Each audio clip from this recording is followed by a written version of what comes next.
Back with another episode of the Lakers Fast Break podcast. It's Gerald Glassford coming right back at you here from Lakers Fast Break, Pop Culture Cosmos, Inside Sports Fantasy Football, and Game Source. We truly appreciate everyone out there listening to all of our great shows. And if you can, please give us that 5-star review wherever you get your podcasts. Plus, if you could like, share, subscribe, follow, or do whatever it is that you can to support us right here at the Lakers Fast Break, Pop Culture Cosmos, Inside Sports Fantasy Football, Game Source, of course, the great folks at Sinblades.com. Go ahead and transform your lawn today into something much more magical than it is already at Sinblades, if you're in the Southern California area, of course. Sinblades with a Y.com. Our good friends at LakersBall.com. Go ahead and check out Ox1947 as he roams the halls of LakersBall.com. Also, our good friends, of course, Laker Tom, the number one Lakers blogger that's out there. It is Lakers Tom, and you can find him at Lakerholics.com. Plus, our good friend Jamie Sweet. He requested me, for a late night Lakers talk show. So, late night Lakers Fast Break is coming. I think it's going to be tomorrow late night. So, if you don't catch it live, you can always go ahead and get the replays. So, want to go ahead and mention that to you as well. We're also doing a regular Wednesday show as a preview for the upcoming final 23 games of the season. So we're going to go ahead and do that as well. Plus, this week, I have been told later this week, it is MagicMan in the morning. So MagicMan in the morning will appear later this week as well, right here on YouTube. So go ahead and like and subscribe today, wherever you get your podcasts. Plus, here on YouTube, we're almost to 500. I mean, we're getting subscribers even when we're not on the air. And I really, truly appreciate everyone out there subscribing to our shows. Cannot thank you enough. Plus, our good friends at the Hoop Heads Podcast Network. And if you could support all of that, it is sincerely appreciated. Terrence, that's actually something I'm going to talk about today, is who on the buyout market can or should we get? Or should we be interested in anyone at all? We're going to touch on that at the back end of the show. LRob is here. Joe Soro is here. I was planning on doing a Lakers quiz show, LRob, but I didn't hear from you until the last minute. So I said, you know what? And Sean's not here anyways, because I know he's itching for a chance at a rematch against you, the mastermind of Lakers. You can wait on the Magic Man. Yep. But I also, since you're here, you can give us thoughts, since you haven't yet, about all the big moves, how it looked, and what you're expecting in the next 23 games. That's what we're going to talk about. Plus, LeBron James said some interesting things, and some interesting things happened to LeBron James. So we're going to go ahead and talk about that on the show as well. So it is first.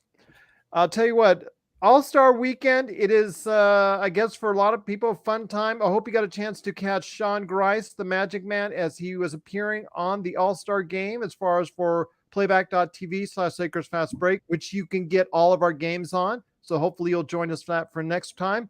I will say, though, that there was some interesting things that did happen. Mac McClung, former South Bay Laker and Laker training camp invite and guy who got cut, I think, more than once by the Lakers. He did end up winning the slam dunk contest, so I do want to congratulate him. LeBron James did play kind of, sort of, in the All-Star game. He promised Coach Michael Malone, because you got to say Michael, you can't say Mike, Michael Malone, that he would give him one defensive stop. And wouldn't you know it, that was on Pascal Siakam, who tried to go ahead and send it on home, drive the ball to the lane. LeBron was actually playing the only hard defense, and wouldn't you know, got a finger contusion as his finger hit the rim. They said hand contusion, but it turned out to be a finger. So that sat him out for the rest of the game. But I think, folks, that he's going to be A-okay when we get back into the rest of the season.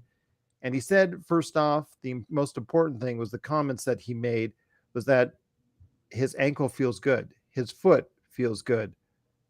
He's getting ready and he's geared up because he says the next 23 games will be the most important of his regular season ever. He's never had 23 more important regular season games. And we're going to discuss that today, if that should be the case and what the Lakers can do. But first up is first man here. Good man indeed. You got to go ahead and check him out today as Ox1947 at LakersBall.com. Plus Sinblades with a Y.com. It is Joe Soro. Joe, good to have you here, my friend. I also know that you're looking for a rematch against the genius down below, Mr. LRob, who I will now move up and I will move myself down. But be that as the case, let me ask you a question, my friend. You heard the comments by LeBron saying that this is the 23 most important regular season games of his career coming up for the Lakers. Is that true? Probably not. He's won 4 championships, 4 MVPs, played 20 years. Whether LeBron makes the playoffs this year or not is not likely going to change anything about his career. The only thing that's going to change is if he does make a run with the others and actually makes an impact in the playoffs. Unfortunately, that's not going to really matter too much unless one guy is healthy, which is Anthony Davis. I have a lot of relief in what's happened in the last few weeks since the trade deadline. There seems to be a quick chemistry bonding with the new guys. I don't think it's fake either. You can sometimes tell when stuff is fake and something's kind of new. And you know, what did Chris Rock say in his stand up? You meet the representative, and then after the representative is gone, the real person comes out. Unless D'Angelo Russell's going into acting after his career is over, I sensed a lot of maturity in his verbiage compared to what he used to be. Now, that's probably not something to hang your hat on. It's different when you're 19 and when you're in your mid-20s. Things change. You mature. At least most of us do. So what I'm hoping for, and I don't like to say the word hope too much, but in this case, it's the only thing you can do, which is the health part. We need this team to be healthy for the next 23 games, and that includes LeBron James, obviously Anthony Davis, and everyone else on the team. It's going to be a lot easier to have a young team that's running and gunning, because typically young guys are only sitting when they want to sit. Rarely you see a major injury with guys that are, in their mid-20s. So I think the Beasleys, the Russells, the Vanderbilts, they have something to prove too. That always helps. They're playing for the next big contract. What better way to showcase your talents than on the biggest stage in NBA history, which is the LA Lakers. So as far as how this looks on LeBron, I think he means what he says, and I get it, what he's saying. But the reality is nothing's going to change if they bomb out. But he can enhance a little bit if he does get in and is effective. The problem is they don't win it all. It still doesn't matter. He could play a 7th game in the NBA Finals and lose, and it would be almost like missing the playoffs at that point. He has to win championships from here on out. There is no other thing for him to do. And we're going to have to wait and see if this year's anomaly, or what I'm calling now probably the norm, which is a parity type NBA, which is it's looking like it's going that route a little bit. We're not going to know who's going to win it all. I'm not scared of Denver. I'm not scared of the Celtics. I'm not scared of the Bucks. If AD is healthy and LeBron is healthy against those teams, and the young guys are playing within those two guys, they have a shot.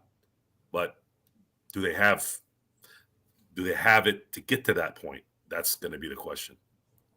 Also here today is a good man indeed. Just wanted to go ahead and mention to MagicMan, who just popped in here, that we are not going to do the Lakers quiz show today because I didn't hear from you and LRob until the very last minute, or in your case, you got stuck in Toronto traffic. But we are talking about what LeBron said about the most important 23 games in his regular season career.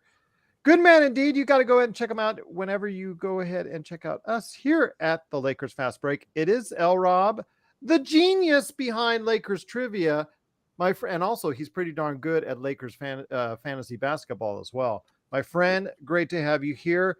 Wanted to go ahead and ask you your thoughts on how the team looked before the All-Star break, and can they correlate that obviously great win against New Orleans into something much more tangible in this supposed most important 23 games of LeBron's regular season career? So yes, they can translate this in the last 23 games, can be a building block and can be a beginning of great things happening. I'm with Joe pretty much from what I've been listening to on the podcast. I know he's pretty much said he thinks it's a great play for next year. And it's kind of tough to see them doing anything significant this year. It's just so hard to win a championship. And that's what we're talking about, right? Winning championships. We're not talking about making it to the second round of the playoffs. It is so hard to really compete on that level when your team hasn't had any chance to really bond together. I just was racking my brain just now trying to think of any teams that have actually won championships with that much of a roster turnover, and I couldn't think of any. I mean, I know you've seen teams make one move, like the Pistons traded Dantley for Aguirre mid-season and won the championship that year. They brought in Rasheed one year that saved their season. They won it in 2004. Houston did the Drexler. I think that was in season with Clyde. And they won in 95. Let's see. Lakers brought in Michael Thompson. That helped us win in 87. You can put one piece. You can slide one key piece in if you've already got a solid team that's playing well. But you're talking about, man, we got half our roster turnover, right? So yeah, they can make the play in, maybe even sneak into the sixth seed and avoid the play in. But I see their ceiling really probably as winning one playoff series. Anything over that would be, to me, exceeding expectations, which is not really what Lakers fans are about. So I'm not really excited about this year. Maybe I'm just trying to temper my own expectations. But yes, very excited for all the moves. Great moves. Can't complain about any of it. Some of it is, though, it's the new girl. It's like Joe said again, it's the representative. D'Angelo Russell is going to do some things that's going to make us upset. He's not going to play defense sometimes. He's going to zone out and, do some careless things. So we just have to brace ourselves for that. But yeah, it's you can't be anything but happy with the moves and the roster that's been put together. It's about trying to get everybody clicking on the same page, which is going to be extremely difficult to do in a short period of time. I can tell you that the moves, though, by Rob Pelinka have inspired a lot of people out there, a lot of Lakers fans. And like, for instance, Terrence is saying, he has to say for the first time in a long time, he has some real hope for this season and next year as well. Zangerstein says, let's see what D'Lo can do this in the coming games. If he is a perfect fit, that would be great. Because she thinks that they can do two routes, D'Lo or trade him for Kyrie in a sign and trade. So we'll see what happens there. But once again, it is the Lakers Fast Break. We're talking about the final 23 games of the season for LeBron. Are these the most important? I'll share some of my thoughts on it as well. But first, it is the man, the myth, the legend. This is the guy who's going to be hosting his own morning show later this week. It is the madman from Toronto. It is the guy who didn't get out of Toronto traffic early enough to do the Lakers quiz show, but that's okay. We'll reschedule that. I know a rematch is in order. It is the Magic Man, Sean Grice. Sean, great to have you here, my friend. You heard the comments. You were there for our awesome all-star playback.tv watch party that went off extremely well, thanks to you. So your thoughts about this weekend? Of course, the finger contusion, he's going to be fine. He says the foot is better. He says his ankle's better. He said he's looking forward to the 23 games for the rest of his regular season importance of his entire career, blah, blah, blah, blah, blah. I don't know. I have to see it when it comes to LeBron that he is truly going to take all 23 games for the rest of the season very seriously. Yeah, 3 words, my friend. Seeing is believing. That's what the last 23 games are about. You guys get to unleash hell if he sits out a game. That's all. And there's a couple. Well, to be fair, now he's 38 years old. Okay. There's a lot of rubber that's come off those wheels, man. They're like, well, if he's playing 40 plus minutes, yeah, and he's still playing 40 plus minutes, and this bus ain't slowing down. It's remarkable. As far as the quote goes, I gotta admit, Gerald, for watching the dude for 20 years, that was quite a surprise. Do you think he believes it, or is it just lip service? It's a tough call, man. It's a tough call. Let me say this. Like I said on the last podcast, I really do think in the first game against the Warriors, if he really wants this and he really wants the next 23 games, they're going to blow the Warriors out by 30 because he's just going to punch them in the mouth over and over again. That's when I know that he's sending a message here. Look, he used to send passive aggressive messages, like for example, after in the 2016 finals when Golden State won game 4 and it was 3-1. The next day at practice, the dude was wearing the Undertaker t-shirt. So it was like, all right, he's doing everything in his power to tell you that he's going to take it to 7 and see what happens. And we saw what happened. That's just one example of what he does. The Arthur Fist meme with his own troubles with the Cavaliers, telling Kevin Love you need to fit in, not fit out.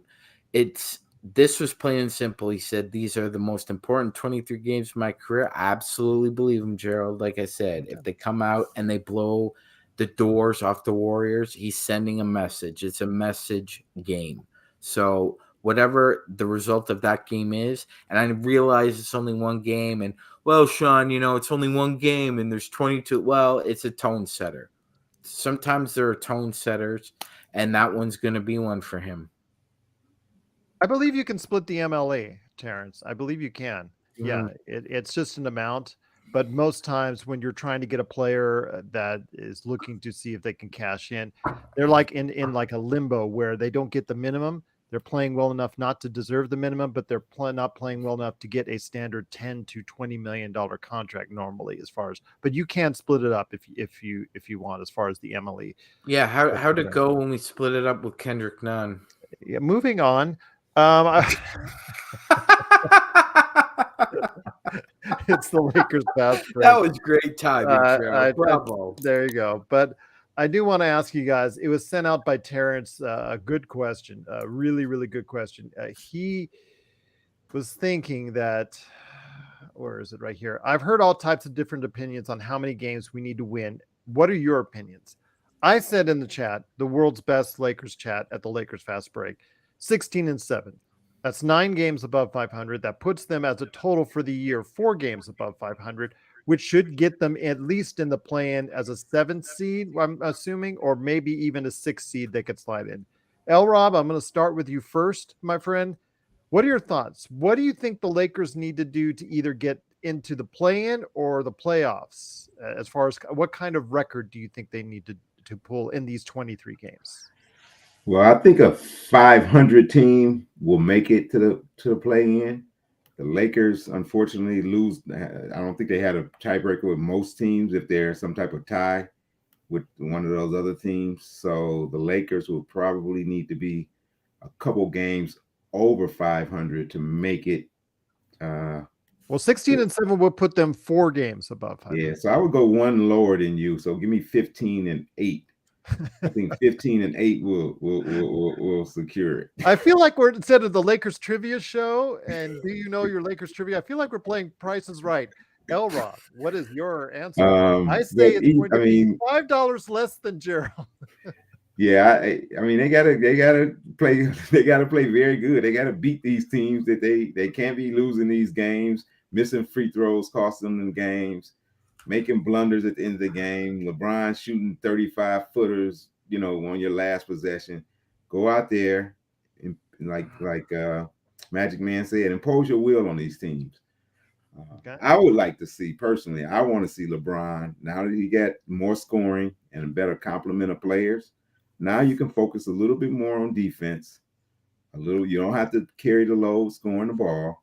You can let those guys work. They're scorers, right? They're offensive players. Yes. D'Lo and Beasley. Let those guys do their thing, and you kind of sit back and save a little bit of your energy on defense. And when you got Vando, you got AD, you got LeBron, all those guys playing high level defense. The Lakers, they should be tough then. Show your leadership by that. That would show me leadership and show me that how important these 23 games are to you. But So you cast, 9 3-pointers a game.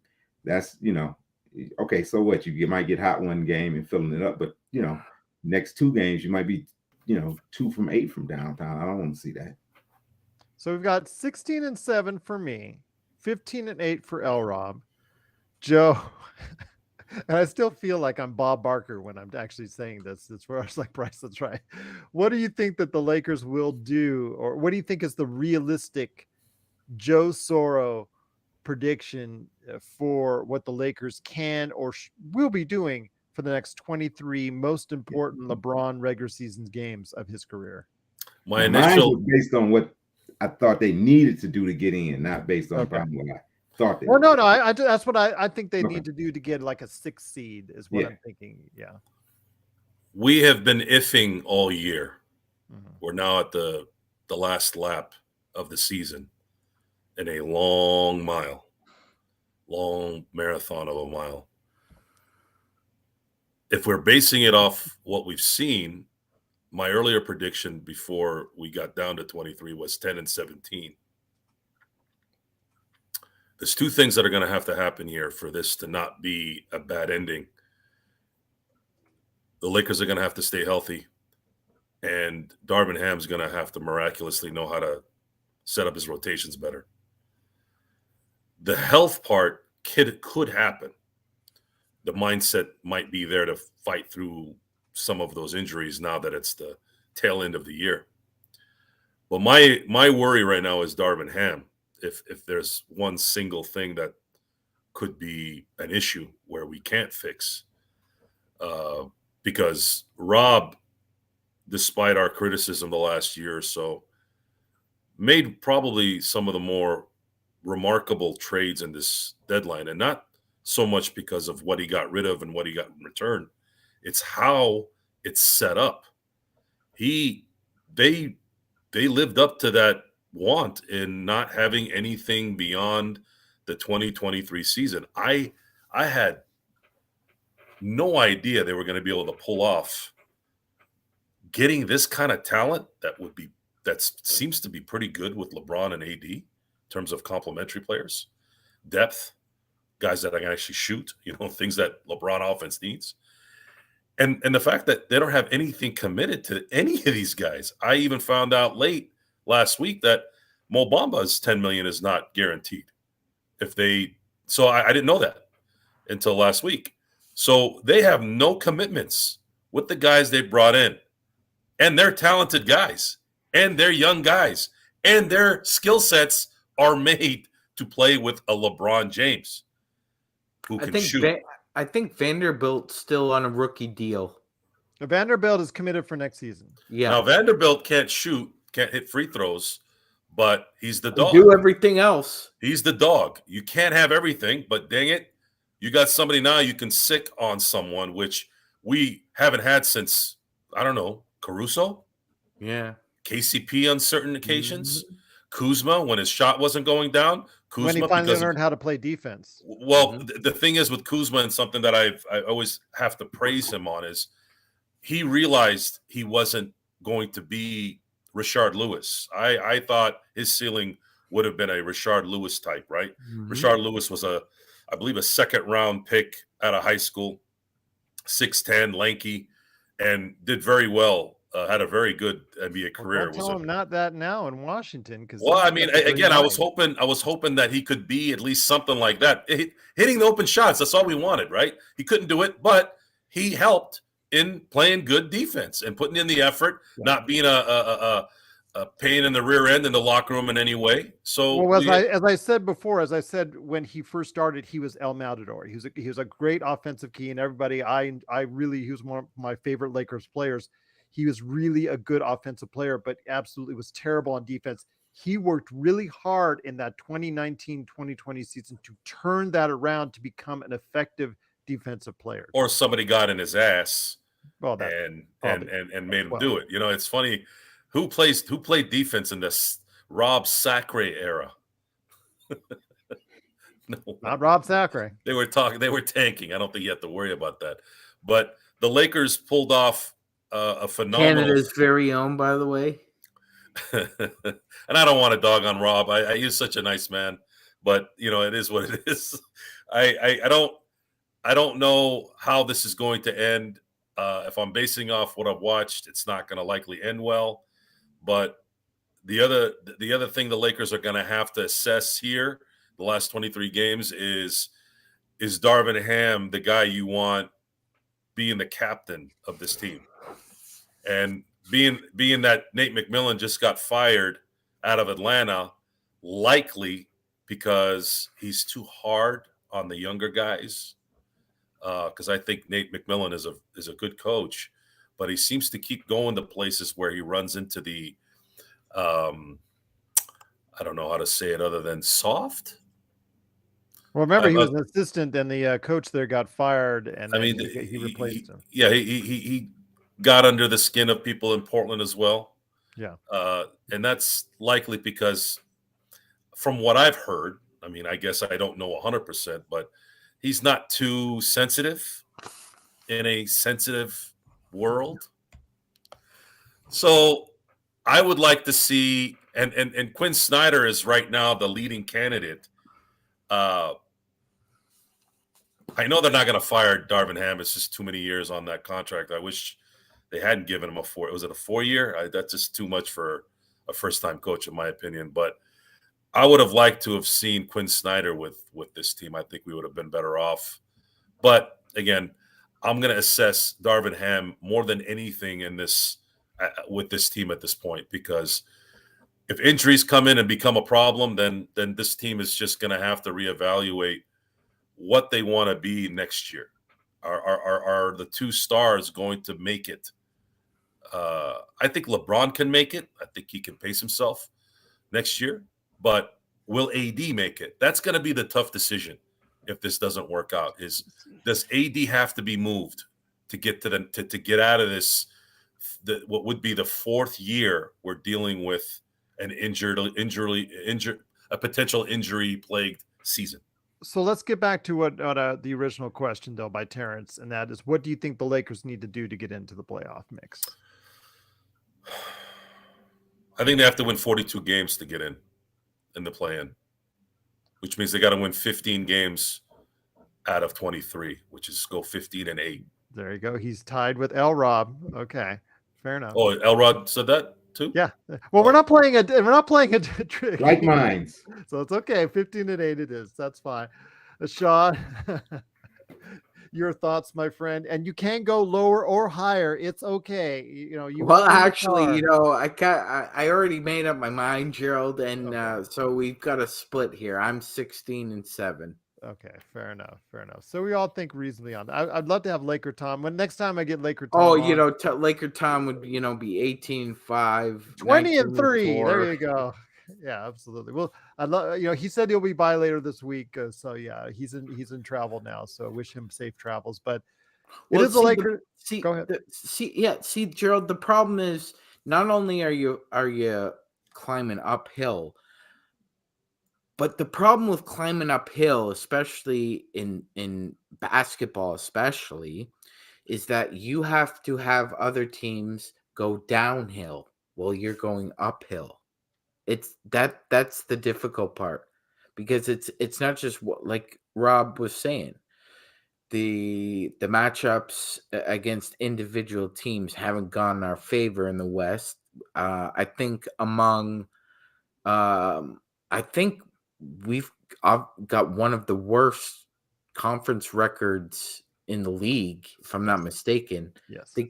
Yes. So when you're 2-9 in your own division, that's bad. Your conference record is going to be pretty bad. Yeah, that's bad, especially when you haven't beaten the Clippers, you haven't beaten the Suns. Sometimes, as Joe was saying, like the Kings punked this team, and Joe's looking to get them punked back. So they got the Kings coming up soon. So I would circle that game as well. I mean, there are certain games that these guys just have to get up for. That you play Memphis twice coming up. Like, oh my gosh. LeBron, Triple J, and John Morant have one of the best competitive individual rivalries in the NBA. When those three guys play each other, it is war. Like, they're not playing. And, LeBron put Triple J on a poster last year. And look at Triple J this year. He's probably going to win Defensive Player of the Year. He doesn't care. That's the kind of attitude that LeBron, AD, and like Joe was saying, Darvin Ham is going up against now. So you got your new recruits. Time to buckle up. Like I said, you punch the Warriors in the mouth the first game, I'll really start believing that he's serious about what he said. Once again, it's the Lakers Fast Break. It is Sean Grice, the Magic Man, Joe Soro, and LRob. We're here talking about the final 23 games of the season for the Los Angeles Lakers. If you want to go ahead and join us, I know Corey's in the chat. Corey, since we only got about 20 minutes left, I want to go ahead and bring you on tomorrow or at a date of your choosing that you can come on for one of our post games or one of our regular shows. Want to go ahead and bring you in on that so you have plenty of time to go ahead and share your thoughts. If you can, please go ahead and hit me up, or anybody else out there if you want to hit me up, or if you want to be part as a contestant for our Laker trivia shows down the road, please go ahead and hit me up, LakersFastBreak@yahoo.com. But LRob, I'm going to ask you this, my friend. The names are out there right now in the buyout market. There's plenty of names. In fact, if you go look at Adrian Wojnarowski's Twitter, he actually listed out all the names there, some of which have not even played a game all season, some of which we're very familiar with already. Your thoughts, the name that jumps out at everybody right now that has already been mentioned in the chat is Will Barton, who is a career 43% three-point shooter and is somebody that may not or may no longer have the same defensive capabilities. He may have lost a step, which is probably the reason why he was sent packing by Washington. Your thoughts, my friend, on somebody out there that may be able to fill that final open spot for the team, and if we should even fill it at all. Okay, so first, I haven't done homework on who's all out there, so I'm really not that familiar. Let me look it up now while you're talking about that. Okay, So I will say Will the Thrill, who has not been much of a thrill down in Washington. I would have to pass on Will. I mean, I think he's overachieved in his career, and it was a point in time where he was bringing a lot to the table. And I haven't watched him closely, but when I have watched him this year, I just haven't been that impressed. It looks like he's not bringing the same intensity. Maybe some of that is playing with the Wizards. He doesn't seem as locked in. kind of reminds me of what man, I'm drawing a blank on the movie, but what they said to De Niro, what Samuel Jackson said to De Niro. What happened to you, man? You used to be beautiful. Jackie Brown. Jackie Brown. Yep. Yes, it's one of those. What Our happened to you? ass used to be beautiful. He used to be beautiful. Not quite. He haven't fallen that far down, but his game is for him to drop a couple notches. We don't, and he's too streaky. He's just a little too streaky for my taste. I want somebody that's a little bit more consistent with their game. But good to see these guys are up on their Jackie Brown. Well, part of the film was filmed at a mall that I frequented in my earlier years at the Del Amo Mall in Torrance, California. So that might be arguably the best Tarantino movie. Honestly, that's a really great movie. Oh really God. so underrated. The scene where he is arguing with Bridget Fonda in the parking lot. Oh my God! That's the actual behind. It was behind Montgomery Ward's parking lot at the Del Amo Mall. Oh my God! I've actually been on that spot many times where they were arguing. Tarantino talked about the casting of that. Originally, I think De Niro was supposed to be the bail bondsman, but something happened. He ended up being a kind of like a secondary guy. And the thing Tarantino said is, he's so right too, because when I'm watching that movie, I'm like, De Niro is, you cannot tell that guy is acting. You can't see it. And I'm like, man, I don't know what's going on here. And it was just a recent interview where I saw him talk. I was like, dude, this guy just became this guy. Yeah. And I think he got a lot of kudos for that because he wasn't a star of the film, but boy, he's very memorable in it. The characters in that movie, Beaumont, that's Chris Tucker's best role. Livingston Beaumont.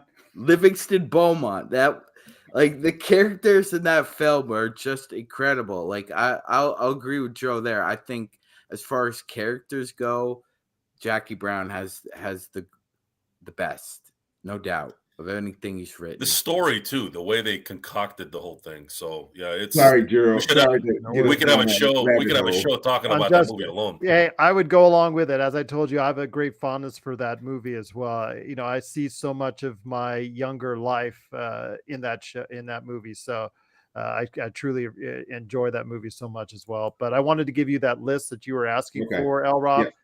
It is a who's who of 2016. So let's go ahead and Serge Ibaka, John Wall, LaMarcus Aldridge, Will Barton, Stanley Johnson, Wayne Ellington, Tyler Johnson, Sterling Brown, Hassan Whiteside, David Nwaba, and Michael Carter Williams. So that's obviously, again, 2016 is calling, and unfortunately nobody has told any of these guys it's 2023. So MagicMan, do you think anybody in that crowd is worth mentioning? I mean, LRob says, and it looked very much on tape that Will Barton may have lost a step defensively, but he's shooting one of the worst percentages of his career at 3-pointers, and it's still 38%. That's probably better than almost anybody on the Lakers. Yeah, that's true. That second part is true. All right. Oh my God. That list, Gerald. It's sad. I told you 2016 is calling. I know. I can't believe Michael Carter Williams' name is still on there. That's a sad. You know sad why list, it's on there with Woj. You know why it's on there with Woj. That's agents calling, my friend. Those are agents calling Woj and say, please add. It's like the same thing that do as far as the list for the available Atlanta coaches. What do you think Woj said? Like, what are you going to do for me? He gets the news. Him and Shams. That's how they do it. They work. I've seen Shams negotiate. I've seen him glad hand right there live in person. He bumped me while he was trying to shake hands with somebody. So, what the buyout market is like? It's like when you're shopping and you see that box and they got just like random movies everywhere. The clearance rack.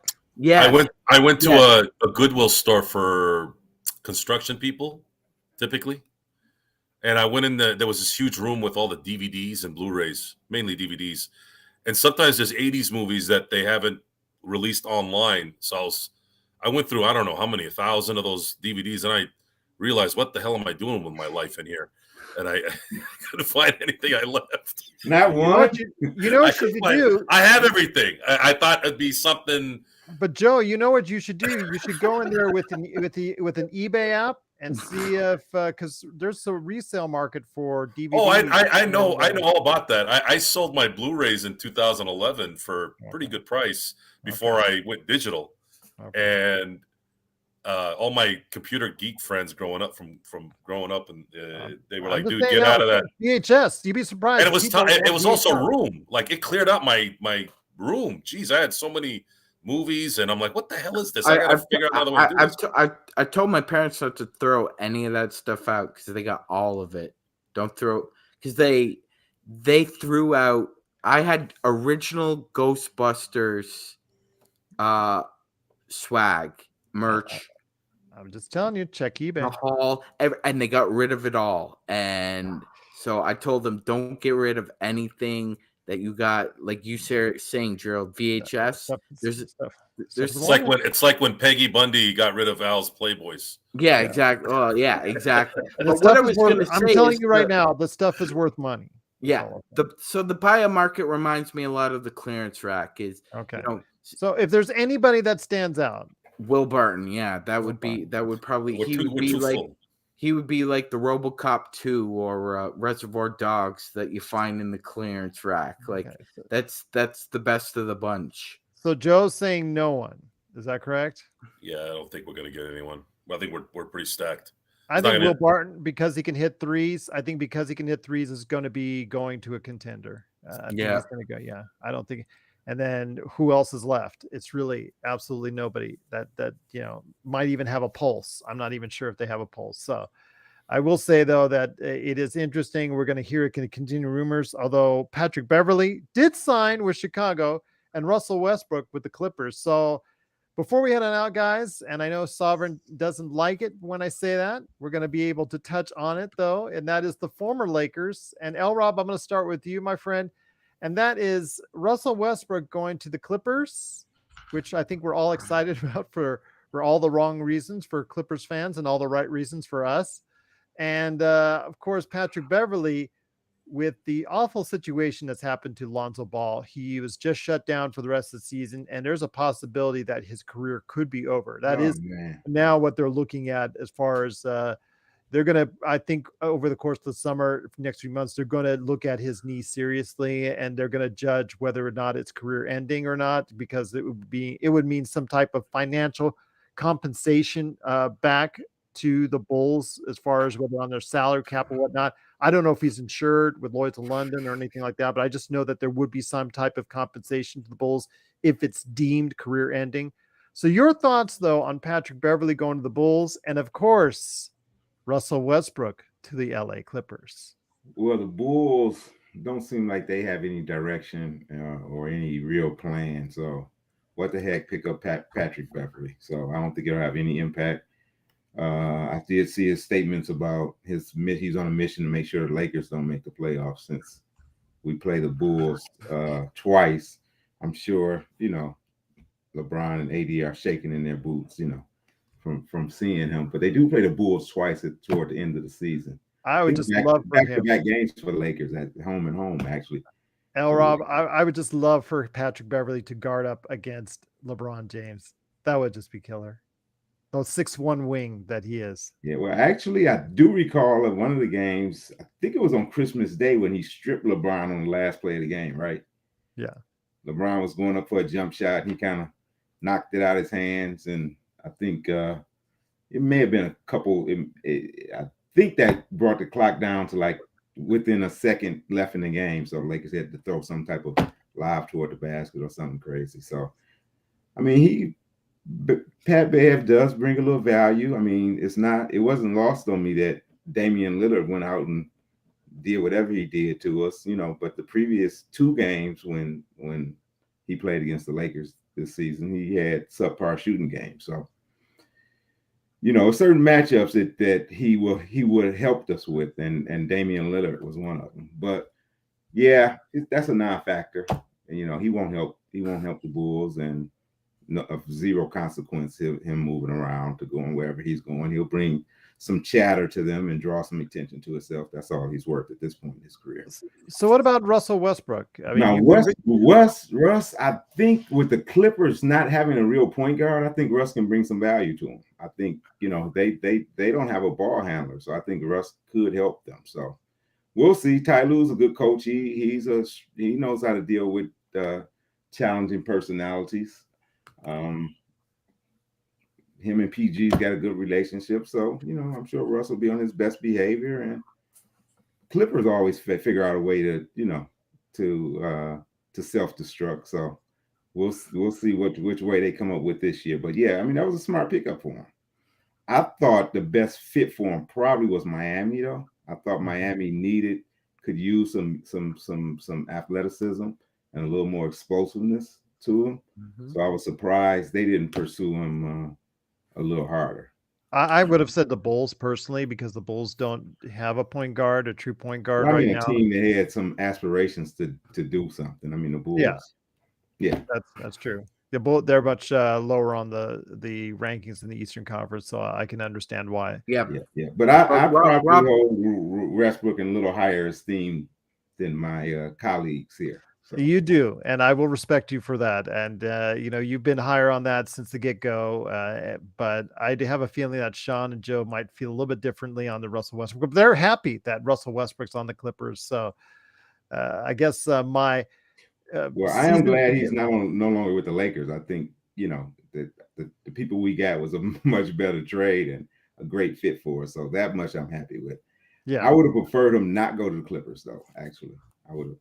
Well, I had again predicted them for where I predicted them, but I'm thinking now that was the final stroke that will not get them to where they want to be, because I think that it's going to be something where they will rely on Russell Westbrook too much, and obviously you see that's what happens when you rely on that individual too much and at the wrong times, the wrong moments, and maybe they'll learn from what the Lakers couldn't get out of him, and maybe they'll learn what was right about what Russell Westbrook and what went wrong with Russell Westbrook. Who knows? But Sean, your thoughts on Russell Westbrook to the Clippers and Patrick Beverley, the former Lakers, to Chicago as well?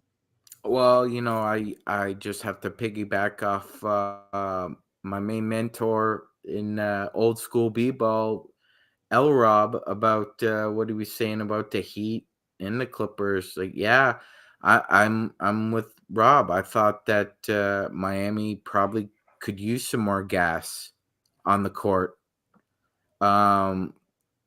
They're shaky, man, offensively. Rob is right. They need some gasoline to put it in turbo. Lowry's knees, I think Kyle Lowry's knees are just, I think they're shot. I've watched Kyle play a couple games this year, and having seen him play in Toronto, it's not the same Kyle, man. It just doesn't look like him. And obviously Gerald, they gave Duncan Robinson a lot of money, and they've given Tyler Hero a lot of money, and they don't can't give him away. They cannot give him away. They can't give Duncan Robinson away right now. I mean, he wouldn't even sell in the clearance rack. Go ahead. I mean, Joe was willing to take on Ben Simmons with a first rounder given to us. Duncan Robinson with a first rounder, it would have to be a really high first rounder in order to take down Duncan Robinson's contract right now. Yeah, it would have to be an unprotected first round pick, like absolutely no lottery protections to take on that kind of contract. No question. As far as Westbrook is concerned, yeah, Rob makes a really good point. They don't really have a true point guard. They've needed one for almost 60 games now, and so Ty Lue's likely going to insert him in the starting lineup as quickly as possible. I imagine he won't start for the first game or two. But the issue with them is they acquired a very good player, and he's probably not going to play a lot, unfortunately, because they just added Russell Westbrook, and that's Bones Highland. I would play Bones Highland more than I would play Russell Westbrook right now. You and I both. So if you're not going to play Bones Highland, or you're going to play Bones beside Russ, and then all of a sudden you got to play Paul George, and you got to put Kawhi out there, and then you need a 5. So who are you going with, Gerald? Are you going with Zubac? Are you going Covington? Like you said, man, Dallas is really... Plumlee. Yep, Plumlee. Okay, so Plumlee adds a little bit of length to them, but I think ultimately the Clippers are going to have a similar problem to the Mavs, Gerald, is not that it's their size. A lot of their quality players are a little smaller than what their competition will be against. I think, if they went up against the Grizzlies have big wings. They've got strong wings. If you played Phoenix in the first round, that would be a problem for them. So there are a few teams that they match up well against, and there are a couple that they don't. Especially with Russ out there, it's going to be very interesting to see how much he plays him and who he plays him with. Because, you and I are in agreement. You picked up Bones Highland, you should playing Bones. You would think. Joe, I'll give you the last word on Russell Westbrook to the Clippers. LRob likes it and thinks it could end up being a good move for the Clippers. Sean thinks it would be better if they start playing Bones Highland above Russell Westbrook. I still like Terrence Mann as well, but obviously they don't have enough confidence in him to lead the team as far as being a starting point guard. So your thoughts, my friend, on the Patrick Beverley to Chicago, who you were never on board with as far as Patrick Beverley, and then also Russell Westbrook to the Clippers? There are two things that are inevitable in life: taxes, death. I think it's time we add a third, and that's the Clippers clipping. This is going to blow up. Clip's going to clip in beautiful fashion, because that's what Russell Westbrook does. And I want you all to enjoy it. I know I will.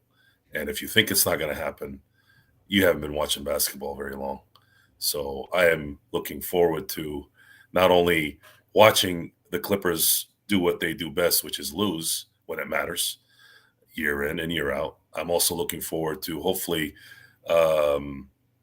someone on this team showing Patrick Beverley who he is when they play Chicago twice, because that needs to happen now. And I'm hoping for it. Hope. We'll see. We'll see indeed. But LRob, Sean, Joe, we got to get you back on here all at the same time when we can schedule and when we can get confirmation of that, so we can get Do You Know Your Lakers Trivia on together. So I'd love to go ahead and make sure we get that show taken care of. So in the coming days, LRob and Sean and Joe, I'm going to get you guys to make sure and commit to a date and a time so we can go ahead and get that out to people, because LRob is our current outstanding winner of Do You Know Your Lakers Trivia. So glad to go ahead and make sure he gets a second chance at winning again. Will it be a winning streak? We'll see, as Sean and Joe try to go ahead in their rematch against LRob at a future date. But speaking of Lakers Fast Break, we got more shows. NBA observations tomorrow. Lakers late night. Jamie Sweet says he wants to talk late, so we'll talk late as well. But NBA observations tomorrow evening. Plus, also as well, you got MagicMan. What, Friday is your first date, your debut of MagicMan in the Morning? The premiere of MagicMan in the Morning. Okay, looking forward to, my friend. Looking forward to, and I know a lot of people are as well. Plus, of course, on Thursday, the upcoming game for the Lakers. We're going to take care of that. Plus, be part of our playback.tv/Lakers Fast Break live watch party, and of course, the post game on Thursday night as well. So lots of things planned for you. We're kicking it into high gear. The All-Star weekend break is over, and it's now nothing but Laker time. And then Sean Grice and Joe Soro and LRob and Jamie Sweet, we're all coming at you. If you want to be part of our conversations, I know that was asked in the chat, go ahead and hit me up, LakersFastBreak@yahoo.com, so I can go ahead and get you all the information you need to go ahead and get you on the air with us. So we'd love to go ahead and hear your thoughts on the Lakers and everything that you think is going to happen in the 23 most important regular season games of LeBron's career. That's what he says. So I'm going to believe him for now. But for LRob, Joe Soro, and the Magic Man, Sean Grice, we want to thank you for watching and listening. Please go ahead and like and subscribe. We need all the help we can get. 500 subscribers around the corner for us. And with your help, it can be done. So stay tuned to us for all the great shows we got coming up on the air for you right here at the Lakers Fast Break Podcast. Be safe, everyone.